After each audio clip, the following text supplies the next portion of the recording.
Hello and welcome to the Daily Comic and Collectible, episode 244. Now today, the collectible of the day is the Mcfarlane Toys Superpowers Retro Series Walmart exclusive Wonder Woman action figure. Wonder Woman has come to represent the possibility and potential of life without war, hate, or violence, and she is a beacon of hope to all who find themselves in need. She stands as an equal among the most powerful superheroes, with a sense of purpose to protect the world from all injustice. Continuing the legacy of the DC Superpowers line of the 80s, comes a new batch of your favorite heroes and villains in the classic nostalgia series we love. Wonder Woman comes in this classic 4-inch scale design of the 80s Superpower series figures. She also comes with that classic 5-point articulation scale. The Wonder Woman is featured in her classic DC Rebirth look. She comes in an iconic Superpowers blister pack with updated artwork and logos. Available exclusively from Walmart stores and released by Mcfarlane Toys. Now, the comic of the day is Wonder Woman, Volume 2, Issue number 12, with a cover date of January 1988, with story by Len Wein and George Perez, art by George Perez, and cover by George Perez. This issue is part of the Millennium event and is titled Echo of the Past. While preparing for his father's funeral, Steve tells Etta the story of his disappeared mother, Diana Rockwell. Meanwhile, Wonder Woman hears the same story, only much more expanded, from the warrior beneath the Themyscira, who turns out to be Diana Rockwell herself. Diana recounts her love of aviation and its driving force behind everything that she did. Even becoming a mother couldn't stop her from becoming a transport pilot during World War II and beyond. During one of these flights, a freak accident brought her to Themyscira.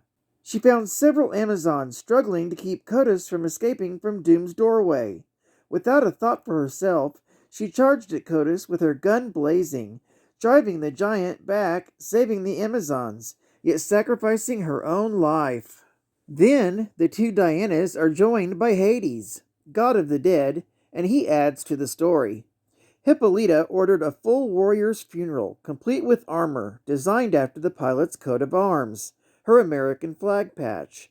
The suit of armor and sidearm would be sealed away until the great contest 40 years later. This is the Amazon princess's true heritage, to bear the mantle and name of Themyscira's most honored heroine.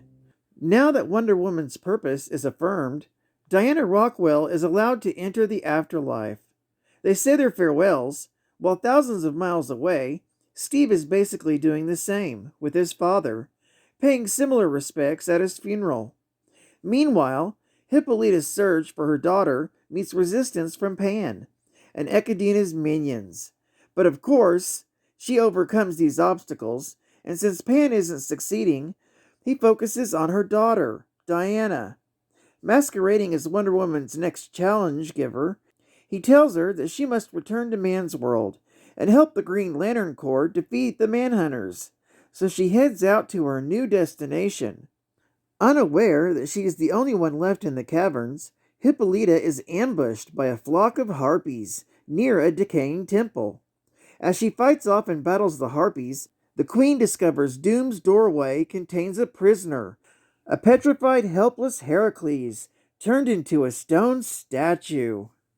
To be continued in Wonder Woman Volume 2, Issue number 13.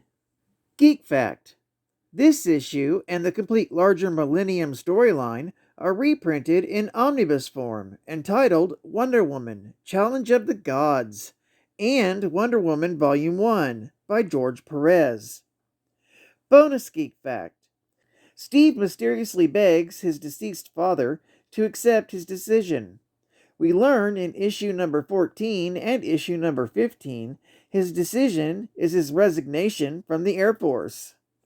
And final geek fact: the Millennium story arc is a crossover event, involving the next wave of human evolution. 10 humans are chosen to become immortals and given special powers.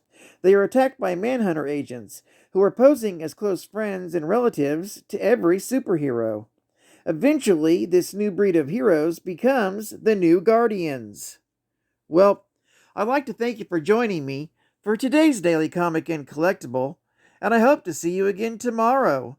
This is CatFan ComicsMan, and I'll catch you on the flip. Over and out.